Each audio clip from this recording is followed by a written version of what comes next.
ازيكم؟ انا هاجر، فيديو جديد وقصة جديدة. صلوا على النبي ويلا نبدأ. قصة النهاردة رومانسية واتطلبت مني. يلا نبدأ قصتنا بتبتدي في حاجة يا أنسة. الجملة دي قالها الشاب اللي راكب جنبي في القطر بعد ما شاف الدموع في عيني. قلت له لا مفيش حاجة، ممكن تسيبني لوحدي؟ الشاب ابتسم وقال لي يا ستي اعتبريني أخوكي واحكي لي مشكلتك ايه. الأول اسمك ايه؟ قلت له بدموع فريدة. الشاب ابتسم وقال لي ها يا فريدة احكي لي وانا اوعدك اني احل مشكلتك. حسيته ان هو شاب محترم وانا كان نفسي احكي لحد، فحكيت له. قلت له انا فريدة في اخر سنة في كلية ألسن، ومرات بابا بتعاملني وحش قوي ودايما بتزن على بابا انه يطلعني من الكلية عشان اتجوز ابن اختها، وبابا للأسف موافق. ولما عرفت ان هو هيسحب ورقي من الكلية رحت وحكيت لصاحبتي هنا، وهي قالت لي اهربي وتعالي عيشي معايا. الشاب قال لي بكل هدوء طب انتي مش موافقة على ابن اختها ليه؟ قلت له عشان سمعته وحشة وبتاع بنات. قال لي طيب صاحبتك دي في انهي بلد؟ قلت له في سوهاج. قال لي طب احنا داخلين دلوقتي على محطة سوهاج، طلعي تليفونك وكلميها. قلت له وانا ببكي تليفوني اتسرق وانا للاسف مش حافظة رقمها. قال لي طيب تيجي معايا؟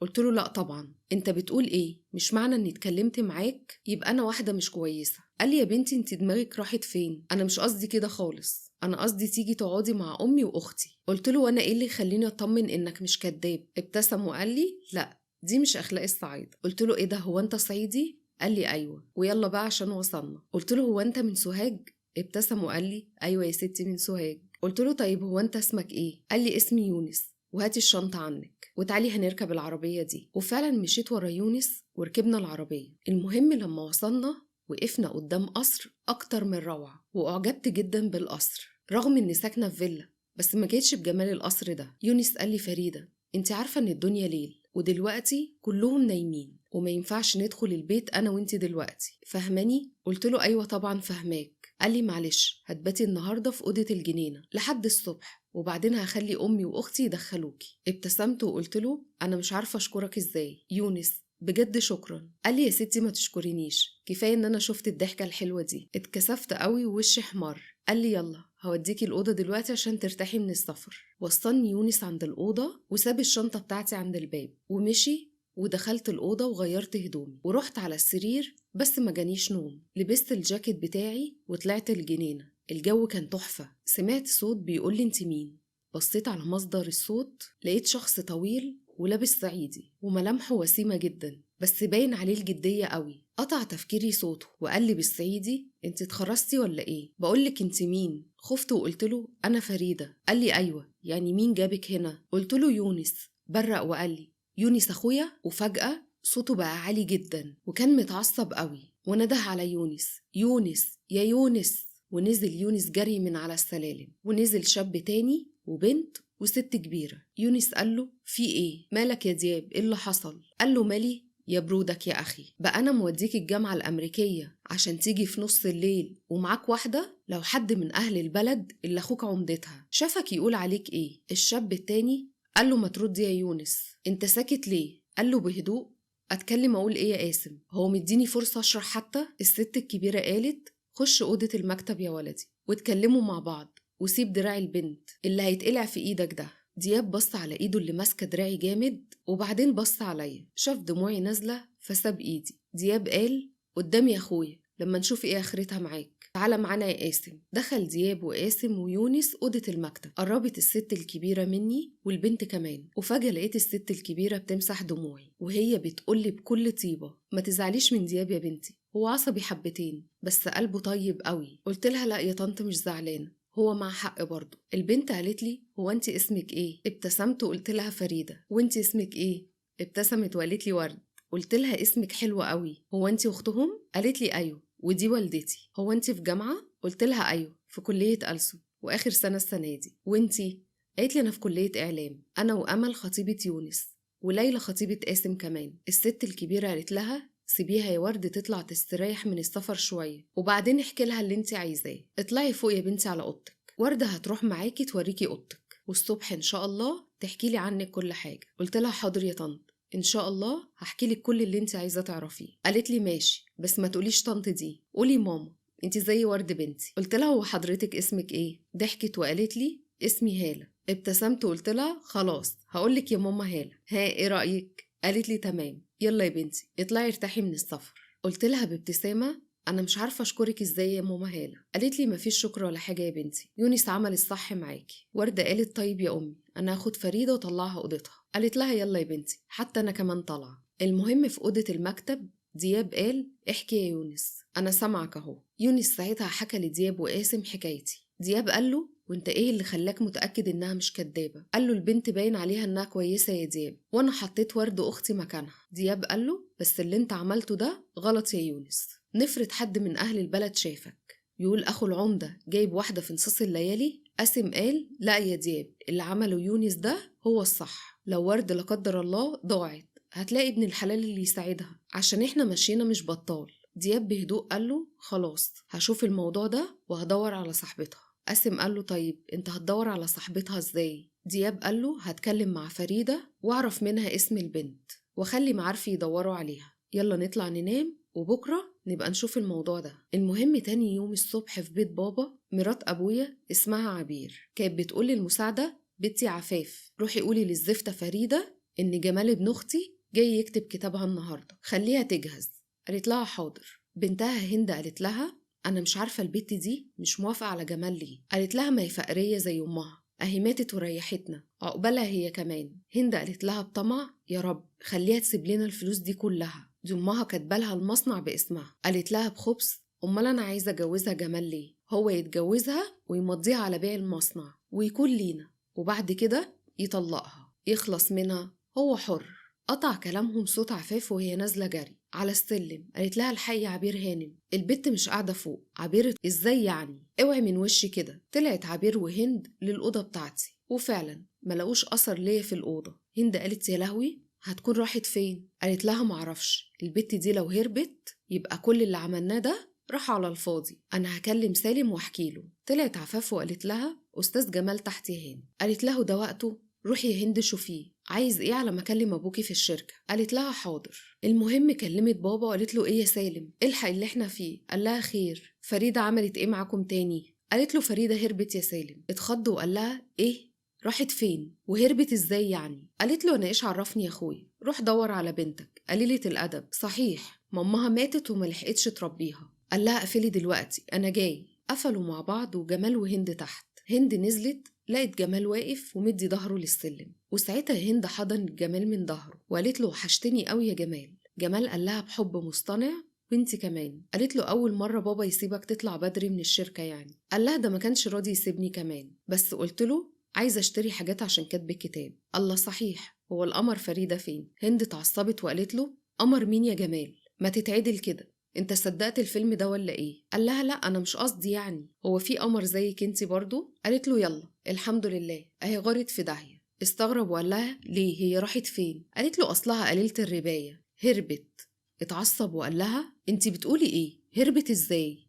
قالت له بحقد يلا اهي راحت في 60 داهيه. وبعدين انت مالك زعلان عليها قوي كده ليه؟ اوعى تكون صدقت اللي احنا فيه ده. قال لها لا طبعا اصدق ايه، انا كنت هتجوزها ومضيها على بيع المصنع وبعدين اطلقها واتجوزك انت طبعا. قال لها بخبث هو انت مش ناويه تيجي تشوفي شقتك اللي هتعيشي فيها معايا؟ قالت له بدلع اوكي هشوف ظروفي واجيلك. قال لها طيب يلا سلام انا ماشي. قالت له سلام يا جمال هتوحشني قوي. قال لها بكدب وانت كمان يا حبيبتي. جمال طلع من الفيلا وركب عربيته. قال كده يا فريده بتهربي مني برضو؟ بس انا هجيبك واللي انا عايزه منك هاخده. المهم عند يونس في البيت كانوا قاعدين كلهم على سفرة الأكل. كان قاعد قاسم وورد ويونس ووالدتهم كمان، وعلى راس السفرة طبعا أكبرهم دياب. قال لهم هي فريدة فين؟ قاسم قال له مش عارف والله، أنا قلت للبت ورد تطلع تصحيها تيجي تفطر معانا. ورد كانت قاعدة بتفرك في إيديها. يونس قال لها في إيه يا ورد؟ فريدة بخير؟ اتوترت وقالت أصل مامتها قالت لها أصل إيه يا بت ما تنطقي. قالت لها أصل هي قالت لي إنها خايفة من دياب. قال لها بهدوء هي قالت كده؟ وردة هزت راسها بمعنى أيوة. قام دياب من على السفرة وقال خلاص هروح أجيبها بنفسي. مامته قالت له بالراحة عليها يا ولدي، قرب منها وبس إيديها. قال لها ما تخافيش يما أنا هطلع عندها بس. وفعلا طلع دياب عندي وخبط على الباب. فتحت لقيته في وشي. خفت ساعتها ورجعت لورا. قال لي وهو ملاحظ عليا الخوف ما نزلتيش تفطري معانا ليه؟ اتوترت وقلت له شكرا أنا مش جعانة. ابتسم وزادت وسامته. قال لي ليه خايفة من دياب؟ تنحت لاني عرفت ان وردة قالت له. اتوترت وقلت له لا لا لا خالص، لا طبعا هخاف من حضرتك ليه. قال لي طيب تعالي افطري معانا يلا، ويبقى في عيش وملح بينا وانا هسبقك على تحت. قلت له لا يلا انا جايه معاك، انا كده كده جاهزه. اتضايق وقال لي هتنزلي كده؟ استغربت وقلت له كده ازاي يعني؟ قال لي بشعرك؟ قلت له ايوه عادي انا مش محجبه. قال لي تمام. فريده؟ قلت له نعم. قال لي انا اسف على مسكتي لدراعك امبارح، انت اكيد مقدره اني شفت واحده غريبه في الجنينه بتاعت بيتنا، فاكيد كان لازم اعمل كده. ابتسمت لاني اتاكدت ان فعلا ان قلبه طيب زي ما قالت مامته، لاني ما هنتش عليه مفطرش معاهم. المهم قلت له لا عادي مفيش داعي للاسف، انا مقدره موقفك. ضحك وقال لي بس انا اول مره اتاسف لحد على فكره. ضحكت وهو سرح في ضحكتي وفاق على صوت يونس بصوت عالي بيقول له يلا يا دياب كل ده بتندهها. نزلنا وقعدنا على السفره وقعدت جنب ورد. ساعتها قاسم غمز لدياب وقال له الا قول لي يا دياب هو انت كل ده بتندهها؟ يونس ضحك وقال له ما تسكت يا قاسم، مش يمكن السناره غمزت؟ مامته ضحكت وقالت لهم ما تسكت يا واد انت وهو. دياب قال لها سيبيهم يما يمكن وحشهم اسطبل الخيول. يونس وقاسم في نفس واحد قالوا خلاص والله ما هنتكلم يا كبير، وضحكنا كلنا عليهم. المهم بعد ما خلصنا اكل مامته قالت لي هيا فريده يا بنتي احكي لي عنك بقى. وساعتها حكيت حكايتي لمامته والورد. قالت لي ما تزعليش نفسك يا بنتي، ربنا يفرجها من عنده ان شاء الله. قلت لها يا رب. وردة قالت لي صح النهارده جايين بنات عمي وعايزه اعرفك عليهم لو مش عندك مانع. قلت لها اكيد طبعا مش عندي مانع خالص. دياب قال معلش يا امي ممكن اتكلم مع فريده شويه في الجنينه بره؟ قالت له اتفضل يا ولدي. قلت لها بعد اذنك يا ماما هاله. وساعتها طلعنا على الجنينه. ورده قالت لمامتها انا حاسه ان دياب هيحب فريده يا امي. قالت لها تصدقي يا بنت وانا حاسه كده برضو، يا رب يجعلها من نصيبك يا ابني. ورده قالت لها يا رب يا امي، فريده بنت طيبه قوي وانا حبيتها من اول ما شفتها. قالت لها ايوه بس فاطمه بنت عمي. قالت لها كل شيء اسمه ونصيب، هو الجواز بالعافيه ربنا يرزقها بواحد غيره. ده حتى دياب عمره ما قال لها بحبك ولا وعدها بحاجه. قالت لها يلا ربنا يستر. المهم دياب قال لي بصي يا فريده انا سمعت حكايتك من يونس بس عايزه اسمعها منك انت لو ده مش هيضايقك. قال لي مالك يا فريده ردي عليا. اندهشت وقلت له هو انت بتتكلم مصري؟ ابتسم وقال لي ايوه يا ستي وبتكلم لغات كمان وده بحكم شغلي. قلت له امال كنت بتتكلم صعيدي عند ماما هاله ليه؟ قال لي عشان والدتي ووالدي الله يرحمه صعايده وانا بحب اللهجه الصعيدي، بس بحكم شغلي بتكلم مع الناس مصري، بس لما باجي البلد بتكلم صعيدي عشان انا العمده. قلت له هو انت شغال ايه؟ قال لي انا مهندس بترول وعندي شركه بترول. قلت له بصدمه اوعى تقول ان انت دياب الهواري اصغر ملياردير في العالم. ابتسم وقال لي ايوه انا. قال لي بهزار ده انت متابعه اخباري بقى؟ ضحكت وقلت له لا اصل المجلات بتنشر عنك كتير بس شكلك بالصعيدي متغير خالص انا ما عرفتكش. قال لي ايوه ما انا دايما محدش بيشوفني وانا صعيدي غير اهل البلد بس. يلا بقى احكي لي عنك. وساعتها حكيت له حكايتي كلها. قال لي هو انت اسمك فريده ايه؟ فريده.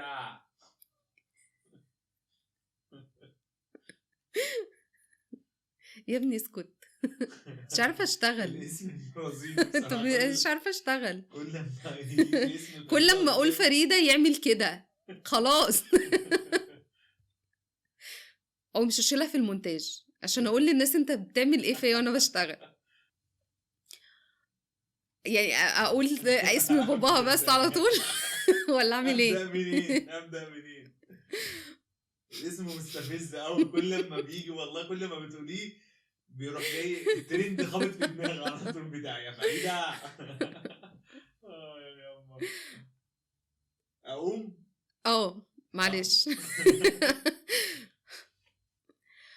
قلت له فريده سالم المحمدي. قال لي وجمال اسمه ايه؟ قلت له على اسمه. قال لي تمام وعايز برضو اسم صاحبتك عشان ادور عليها. قلت له انا كنت عايزه اروح الكليه، انا ما روحتش امبارح ولا النهارده وهي كده كده صاحبتي معايا في نفس الكليه وانا هاخد عنوانها منها. قال لي خلاص انا ما عنديش مانع انك تروحي بس هتروحي بحراسه. قلت له بس انا مش طفله. قال لي والله انت كده مش طفله، المهم هتروحي كليه هتروحي بحراسه، مفيش حراسه يبقى مفيش كليه تمام. وبرضه عايز أعرف صاحبتك اسمها إيه. قلت له على اسمها كامل. ارتحت كده. قال لي بهزار بصراحة ما تعرفيش كمية الراحة اللي أنا فيها دلوقتي. ضحكت على هزاره وفي وسط كلامنا دخل ناس كتير كانت أحلام مرات عمه. قالت له ازيك يا دياب يا ولدي؟ قال لها الحمد لله يا مرات عمي بخير. المهم كانت هي ومرات عمه التانية اسمها سامية وكذا بنت معاهم وكلهم سلموا على دياب وطبعا كلهم لاحظوا وجودي ومش عارفين أنا مين، وفاطمة بنت من اللي كانوا واقفين، واللي عرفته إن هي حاطة عينيها على دياب. المهم قالت له مين دي يا دياب؟ قال لها واحدة بيني وبينها شغل. قال لي أحب أعرفك يا فريدة، وعرفني بيهم واحدة واحدة، وعرفني على خطيبة قاسم وخطيبة يونس كمان، لحد ما جه لفاطمة وبسلم عليها قالت لي أهلا. استغربت ردها، قلت لها أهلا بيكي. المهم دخلوا كلهم، ودياب قال لي ما تزعليش من فاطمة يا فريدة. قلت له لا أنا مش زعلانة خالص، بعد إذنك أنا داخلة جوه. وأنا داخلة سمعت سامية مرات عمه بتقول لمامة دياب مش ناوية تفرحي بدياب يا هلا؟ يعني يونس خاطب، وقاسم كمان، وسليم خاطب ورد، ومش فاضل غيره، ولا هو عشان مش ابنك بتعملي كده؟ قالت لها بحدة ايه الكلام الماسخ ده يا سامية؟ وانا من امتى بفرق بين دياب واخواته؟ نادية الله يرحمها كانت موصياني عليه، وانا لحد دلوقتي عمري ما قصرت معاه. انا عارفة انك بتدوري على مصلحة بنتك، وده مش عيب. وبعدين فاطمة قدامه على طول لو عايز يتجوزها كان قالت لها ما تزعليش مني يا هالة، بس قوليلي اعمل ايه؟ البت بترفض اي عريس يتقدم لها، وحاطه امل على دياب. قالت لها لا يا سامية انا ما زعلتش، بس حاولي مع بنتك وفهميها ان كل حاجه اسمها ونصيب. قالت لها يلا ربنا يقدم اللي فيه الخير. المهم طلعت على اوضتي وانا مش فاهمه حاجه، ازاي دياب مش ابنها؟ قطع تفكيري خبط الباب، فتحت لقيت ورد.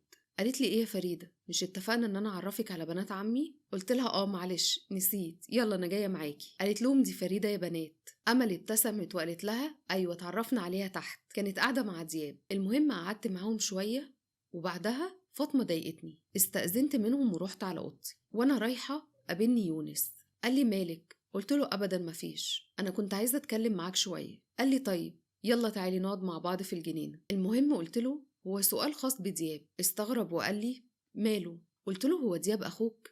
قال لي ايوه اخويا، بس انتي بتسألي ليه؟ قلت له اصل وانا رايحه على اوضتي سمعت طنط بتقول لمامتك ان هي مش راضيه تجوزه عشان هو مش ابنها. ابتسم وقال لي دياب اخويا من الاب، بس احنا عمرنا ما حسينا ان هو اخونا من الاب. بس خالتي نادية ماتت الله يرحمها، ودياب كان وقتها عنده 9 سنين، وماتت وهي في حضنه، وعشان كده دايما بتلاقيه ساكت وقاعد سرحان، وهي وصت أمي عليه. ومن ساعتها أمي مش بتفرق دياب عننا، بالعكس بنحس إنها بتحبه، ويمكن أكتر مننا كمان. قلت له ربنا يصبره. قال لي بقى إيه حكاية الاسطبل دي؟ ضحك وقال لي دياب كل ما كنا نعمل حاجة غلط يخلينا ننظف اسطبل الخيول كله لوحدنا، أنا وقاسم، من غير ما حد يساعدنا من العمال، وكان بيقف يراقب علينا كمان. فضلت أضحك ويونس كمان. عارفة فيلم نحن لا نزرع الشوك؟ أنا وقاسم كنا بنمثله. فضلت أضحك أنا ويونس لحد ما فطسنا ضحك. المهم رحت على أوضتي عشان أرتب هدومي في الدولاب. لقيت وقتها حد بيخبط، فتحت ولقيتها ليلى خطيبة قاسم. قالت لي تعالي يا فريدة صلي معانا. قلت لها حاضر، بس قالت لي بس إيه؟ قلت لها مش معايا إسدال. قالت لي تعالي أكيد وردة عندها. قلت لها طيب يلا بينا. رحت على أوضة ورد عشان أخد منها إسدال. قلت لهم إيه ده؟ هي فين فاطمة؟ وردة قالت لي أنا مش عارفة راحت فين، تعالوا نصلي احنا. المهم خلصنا ووقفت ابص لنفسي بالحجاب، وان شكلي كان متغير قوي. امل قالت لي شكلك حلو قوي بالحجاب على فكره. قلت لها عندك حق، هو في محلات لبس هنا؟ قالوا لي ايوه. قلت لهم طيب ايه رايكم تيجوا معايا في يوم، عايزه اشتري شويه هدوم. المهم في الفيلا عند بابا قال لهم يعني البت هتكون راحت فين؟ عبير قالت له علمك، شوف بنتك قليله الربايه دي راحت فين. فعلا ما هي ملقتش حد يربيها. بابا قال لها مش وقته الكلام ده خالص، انا هتصل بجمال اخليه يجي دلوقتي ويشوف معانا حل في المصيبه دي. عفاف قالت استاذ جمال بره. قال لها دخليه. قال له عاجبك اللي عملته بنتك المحترمه ده؟ قال له وطي صوتك وتعالى نفكر هنعمل ايه في المصيبه دي. قال له انا دورت عليها عند اصحابها ومحدش يعرف عنها حاجه، وكمان ما راحتش الكليه بقالها كام يوم. عبير قالت يعني الارض انشقت وبلعتها؟ جمال قال لها مش عارف ممكن تكون راحت فين، بس انا هفضل مراقب الكليه بتاعتها. بابا قال انا اللي ظلمتها، انا اللي عملت فيها كده. عبير قالت له يعني بعد كل اللي هي عملته ده برضه بتدافع عنها؟ قال لها انا عمري ما دافعت عنها، كنت دايما بفضلك انتي وبنتك عليها، كان المفروض ابقى لها السند واعوضها عن حنان امها اللي هي ما شافتهوش، لكن اعمل ايه؟ معرفتش قيمتها الا بعد ما ضاعت مني. وسابهم ساعتها وطلع على فوق. المهم تاني يوم الصبح نزلت لقيت ماما هالة قاعدة ومفيش حد، كلهم خرجوا. وساعتها قالت لي دياب مستنيكي بره. قلت لها حاضر هخرج له. المهم خرجت، قلت له معلش اتأخرت عليك. قال لي كويس انك عارفة انت هتروحي الكلية النهاردة بس، وبعدين هتروحي على الامتحانات بعد كده. قلت له ايه ده ازاي؟ قال لي انا كلمت عميد الكلية بتاعتك وقلت له انك هتروحي على الامتحانات وانت كده كده في الترم التاني يعني خلصتي. قلت له تمام، وانا النهارده هقابل صاحبتي عشان اروح عندها. قال لي وانت مين اذن ليكي انك هتروحي عندها اصلا؟ قلت له ليه، مين هيمنعني؟ قال لي انا. قلت له ايه؟ وده بصفتك ايه بقى ان شاء الله؟ قال لي بصفتي خطيبك. ولا نسيتي ان اهل البلد كلهم عارفين كده؟ لسه هتكلم. قال لي انا مش عايز معارضه، ومين عارف يمكن تعوزي هنا على طول. يلا بينا، انا كده كده رايح الشركه النهارده. المهم وصلت الكليه وقابلت هنا صاحبتي وحكيت لها على كل اللي حصل. وبعد كده اليوم خلص وطلعت ركبت مع السواق ومشي بينا شويه. وقلت له ايه ده، انت جايبني الشركه هنا ليه؟ قال لي دياب بيه هو اللي قال لي. المهم طلعت لدياب مكتبه وقلت له انت جبتني هنا ليه؟ قال لي عشان نروح المول. قلت له لا انا هروح مع البنات. قال لي لا انت من هنا ورايح هتخرجي معايا انا بس. قلت له ده ليه بقى؟ وتخرج معايا بصفتك ايه؟ هو بيقرب مني وانا برجع لورا. قال لي بقى مش عارفه انا بقالك ايه؟ اتوترت وقلت له انت بتقرب عليا ليه؟ قال لي بهمس بصفتي خطيبك يا دودي، وانا من هنا ورايح هختار لبسك. وعلى فكره شكلك كان حلو قوي بالحجاب. سرحت وقلت له وانت كمان كان شكلك حلو باللبس الصعيدي وبالبدله كمان وكل حاجه. قال لي ايوه صح شكلي حلو. فقت وقلت له لو سمحت ابعد عني. قال لي ايه رأيك بعد ما تتخرجي اخليكي المترجمة الرئيسية للشركة وهتسافري معايا في كل مكان، واحنا كده كده داخلين صفقة جديدة. قال لي ها موافقة ولا شوف غيرك؟ فرحت وقلت له لا طبعا موافقة. قال لي طيب يلا بينا على المول. وفعلا رحنا. قلت له على فكرة انا عمال اخد رأيك في حاجات كتير وانت مفيش محل عاجبك. دياب بقى ماشي بغرور وحاطط ايده في جيب البنطلون. قلت له يا ابني انا بكلمك. وبصراحة كان شكله قمر قوي. قال لي ممكن تسكتي شويه؟ المحلات اللي انتي بتقولي عليها دي مش بتاعت محجبات، تعالي روحي المحل ده. قلت له يلا لما نشوف اخرتها معاك ايه. دخلنا والمحل كله كان فساتين محجبات. قال لي يلا اختاري اللي انت عايزاه وانا هستناكي بره. المهم اخترت وخلصت ورحت عشان ادفع. الكاشير قالت لي للاسف الفيزا مش شغاله. اتصدمت وقلت لها طيب معلش حاولي تاني. حاولت وقالت لي برضه مش راضي. دخل دياب وقال لي هو في حاجه حصلت؟ قلت له وقفوا الفيزا بتاعتي. قال لي وانت عرفتي ازاي؟ قلت له اصلا كنت هدفع. قال لي وانت هتدفعي ليه وانا موجود؟ دفع واخدنا الحاجات وخرجنا. قلت له انا عايزه ايس كريم. قال لي هو انا بخرج بنت اختي؟ قلت له لو سمحت. قال لي حاضر وجاب لي فعلا. وقعدنا نهزر ونضحك ونتكلم كتير قوي. المهم وصلنا البلد. دياب قال لي لو سمحتي عايزة أتكلم معاكي، تعالي نطلع نقعد في الروف، المنظر من فوق بيخلي الكلام يطلع لوحده. قلت له تمام روح انت وانا هحصلك. طلعت ولقيته مشغل منير. قلت له ايه الرومانسية دي كلها؟ انت عرفت منين اني بحب منير؟ قال لي عشان انا كمان بحبه. قعدنا شوية في صمت وبعدها دياب قال لي تتجوزيني يا فريدة؟ قلت له لا مش موافقة. لسه هيقوم يمشي قلت له استنى كمل كلامي، انا مش موافقة اتجوز حد غيرك. ضحك وقال لي بحبك. قلت له وانا كمان. قال لي ده انت واقعه بقى، انا افتكرت هتقولي استنى افكر. قلت لي موافقه كده على طول وكمان بحبك. ضحكت وقلت له بصراحه كنت واقعه خالص وانت جبله مش بتحس. قال لي انا دياب الهواري ما ينفعش ابين اني معجب باي واحده كده وخلاص. ضحكت. قال لي ضحكت يعني قلبها مال. قلت له خلاص بقى خلينا في المهم، هتعمل ايه بقى؟ قال لي انا هقول لامي ونحدد ميعاد. قلت له ايوه بس. قال لي قصدك على اهلك مش كده؟ قلت له ايوه. قال لي بعد كل اللي عملوه فيكي بتحبيهم؟ قلت له مش حكايه حب، بس اهل البلد هيقولوا اني ماليش اهل، لازم في اليوم ده بالذات يكونوا اهلي موجودين. قال لي خلاص انا هتكلم مع ابوكي واشوف الموضوع ده، بس برضه من هنا اليوم كاتب الكتاب هتقعدي هنا، انا مش ضامن اهلك ممكن يعملوا ايه. المهم تاني يوم راح دياب لامه قال لها صباح الخير يا امي. قالت له صباح الخير يا ولدي. قال لها انا كنت حابب اقول لك على حاجه كده. قالت له خير يا ابني. قال لها انا هخطب فريده. قالت له يا الف نهار ابيض وانت قلت لها؟ قال لها ايوه قلت لها بس في حاجة. قالت له ايه هي؟ قال لها فريدة قالت ان اهلها لازم يكونوا موجودين لان اهل البلد هيقولوا انها ملهاش اهل. قالت له كلامها صح يا ابني. قالت له طيب انت هتعمل ايه دلوقتي؟ قال لها هروح لابوها الشركة النهاردة واطلبها منه. قالت له طيب لو رفض؟ قال لها هبقى عملت اللي عليا وهتجوزها من غيره. المهم نزلت عشان نفطر. مامته قالت لي الف مبروك يا بنتي. دياب قال لي على كل حاجة. ابتسمت وقلت لها الله يبارك فيك يا ماما هالة، وكلهم ساعتها باركولي.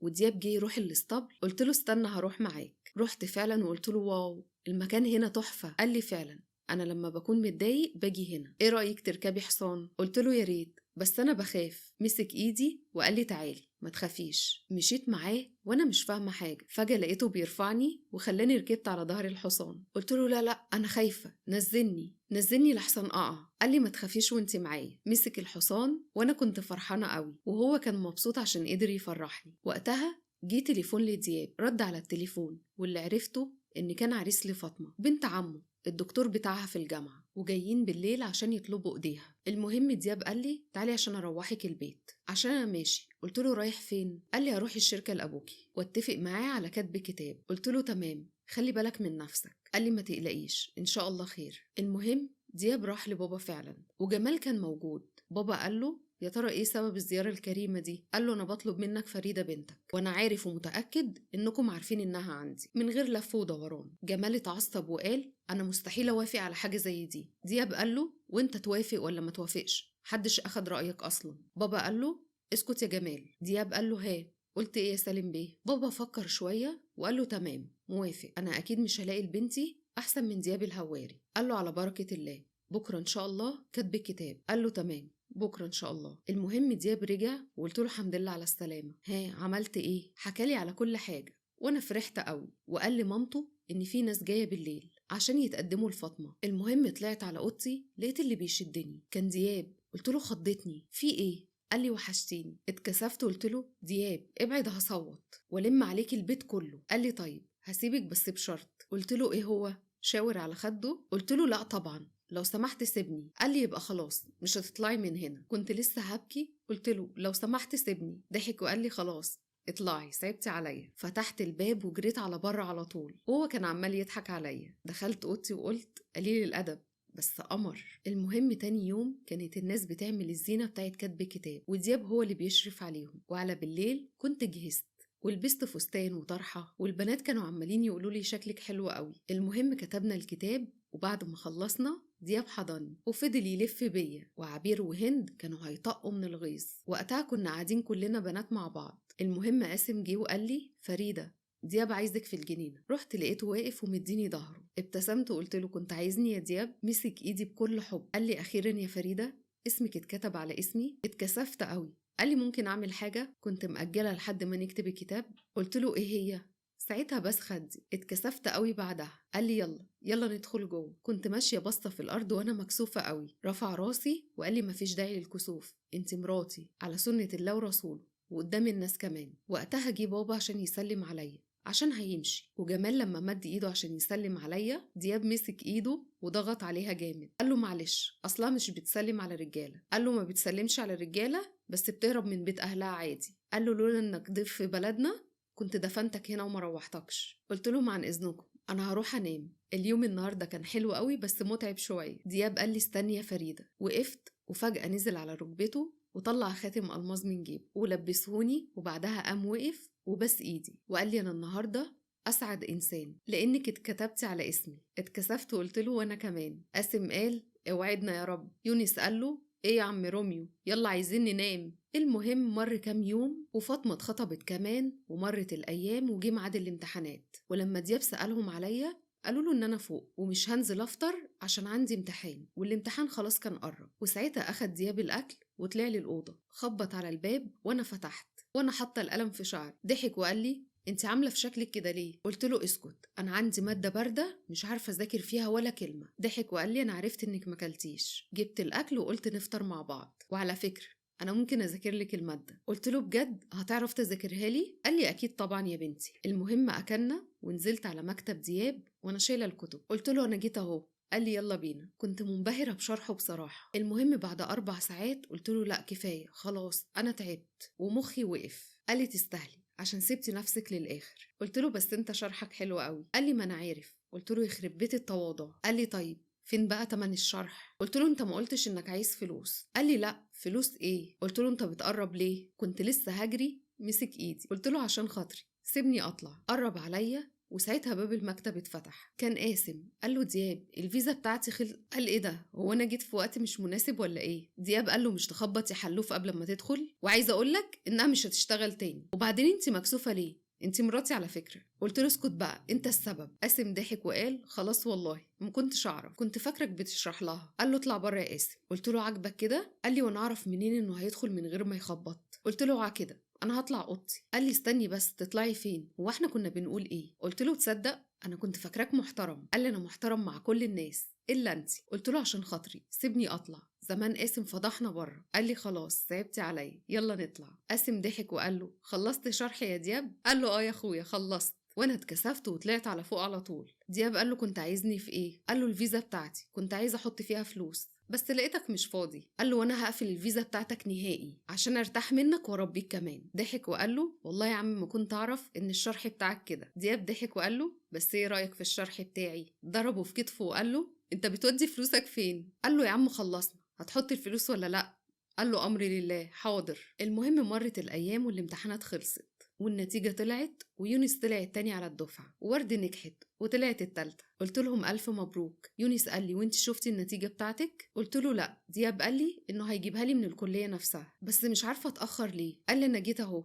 قلت له ها جبت كام؟ قال لي ايا كانت النتيجة لازم نحمد ربنا عليها، وانت السنة دي حصلت لك ظروف كتير قوي. قلت له هو انا جبت درجة وحشة؟ قال لي للأسف طلعتي الأولى. قلت له انت بتقول ايه بجد؟ وفضلت اتنطط من كتر الفرحة. قال لي مبروك يا حبيبتي. قلت له الله يبارك فيك. قاسم قال له ايه يا دياب نحن هنا؟ قال له لو عندك دم امشي من هنا. يونس قال له يا على الكسفة اللي انت فيها. وفضلنا نضحك وكلهم باركولي. وساعتها لقيت دياب جايب لي هدية، بفتح لقيته تليفون. قلت له شكرا بجد انا مبسوطة قوي. المهم تاني يوم دياب قال لي عايزين نحدد ميعاد الفرح، ها ايه رأيك يكون اخر الاسبوع؟ قلت له انا ما عنديش مانع. المهم مر الأسبوع بسرعة وجي يوم الفرح وكان شكلي حلو قوي، ودياب عمل لي فرح حلو قوي البلد كلها كانت بتحلف بيه. المهم خلص الفرح وطلعنا غرفتنا وصليت أنا ودياب، وبعد ما خلصنا صلاة شني وفضل يلف بيا. قال لي أنا النهاردة حاسس إني امتلكت الدنيا كلها وأول يوم أحس بطعم السعادة بجد.